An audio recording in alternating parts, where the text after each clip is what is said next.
The silence of the empty office building at 2 a.m. was broken not by the usual hum of fluorescent lights or the distant rumble of late-night traffic, but by the haunting melody of a violin that had seen better days. Each note seemed to carry the weight of 1,000 untold stories, floating through the marble lobby like prayers whispered in the dark. Marcus Williams pressed the worn bow against the strings with calloused fingers that had spent the last 8 years pushing mops and emptying trash cans. His janitor's uniform hung loose on his thin frame, the name tag slightly crooked after another 12-hour shift. But in this moment, with the violin cradled against his shoulder, he wasn't just the night custodian everyone barely noticed. He was still the man who once played first chair in the Cleveland Orchestra, before life took an unexpected turn. The violin itself was a testament to resilience. 3 of its strings were mismatched, the varnish had worn thin in places, and a small crack ran along the back where his 6-year-old daughter Emma had accidentally knocked it off the kitchen table last month. He couldn't afford to have it properly repaired, but it still sang, maybe not with the pristine clarity it once had, but with something deeper, something real. Marcus had discovered this late-night ritual 6 months ago, when the weight of his double life became too heavy to carry in silence. By day, he was just another invisible worker in the bustling downtown office complex. By night, after Emma was asleep and the babysitter had gone home, he would return to the one place where the acoustics reminded him of who he used to be. Tonight felt different, though. The eviction notice tucked in his back pocket seemed to pulse with each bowstroke. 3 months behind on rent, despite working 16-hour days between his janitorial job and weekend gigs at weddings and bar mitzvahs. Emma's cough had gotten worse, and the free clinic could only do so much without insurance. The violin was the last remnant of his former life that he hadn't sold, and even that was being tested by desperation. As he transitioned into Bach's Air on the G-string, Marcus closed his eyes and let muscle memory guide his fingers. This piece had been Emma's lullaby when she was a baby, back when her mother Sarah was still alive, back when they lived in a house with a music room and dinner parties where he'd play for guests who appreciated the subtle complexities of classical composition. The memories threatened to overwhelm him. Sarah's laugh, the way she'd dance in the kitchen while he practiced, her final words in the hospital about making sure Emma always had music in her life. That promise had kept him going through the grief, through the medical bills that consumed their savings, through the humbling transition from concert halls to commercial buildings.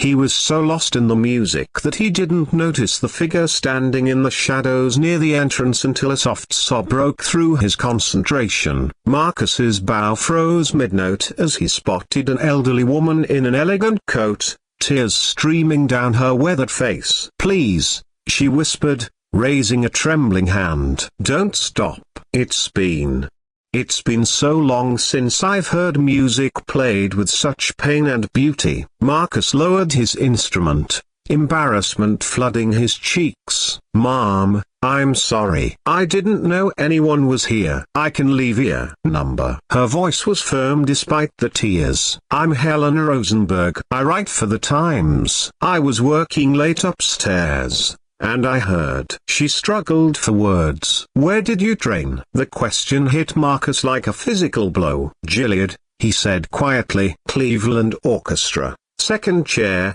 then first." But that was another life. Helena stepped closer, her keen eyes taking in his uniform, his worn instrument, the exhaustion etched in every line of his face. "And now I keep buildings clean so my daughter has a roof over her head." The words came out harder than he intended. "Music doesn't pay the bills, Miss Rosenberg." "Show me your hands," she said suddenly. Confused, Marcus set down his violin and extended his hands. Helena examined them with the intensity of a detective studying evidence. Here the calluses from years of string work overlaid with newer ones from mop handles and cleaning supplies. the careful way he held his fingers despite their roughness.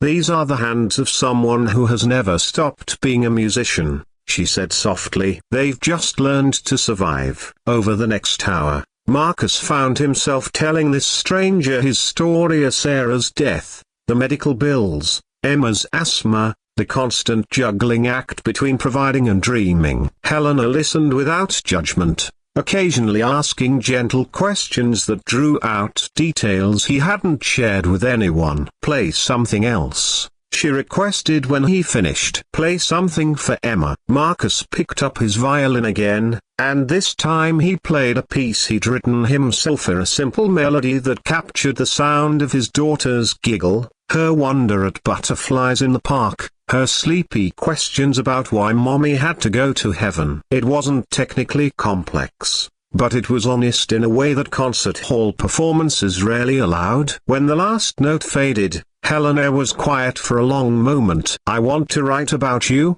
she said finally. "About this. Would you let me?" Marcus shook his head. "I don't need pity." "This isn't about pity," Helena replied firmly. "This is about the fact that true artistry isn't diminished by circumstances. It's refined by them. Your music tonight, it had something that most concert performances lack.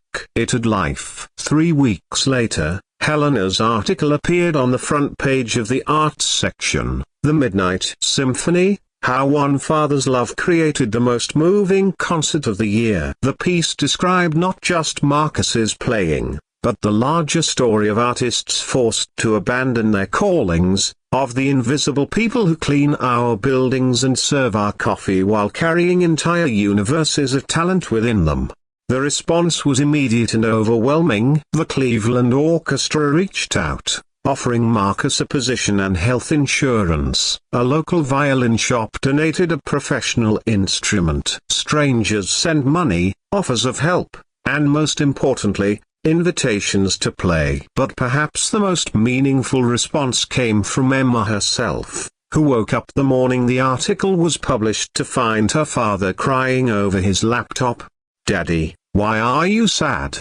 she asked, climbing onto his lap. "I'm not sad, baby girl," Marcus whispered, holding her tight. I'm just grateful." Music found us again. 6 months later, Marcus played his first concert with the Cleveland Orchestra in 8 years. In the front row sat Emma, wearing a little black dress that Helena had bought for the occasion, clapping with the enthusiasm only a 7-year-old could muster. Next to her, Helena dabbed at her eyes, remembering that night in the lobby when she witnessed the most honest performance of her 40-year career.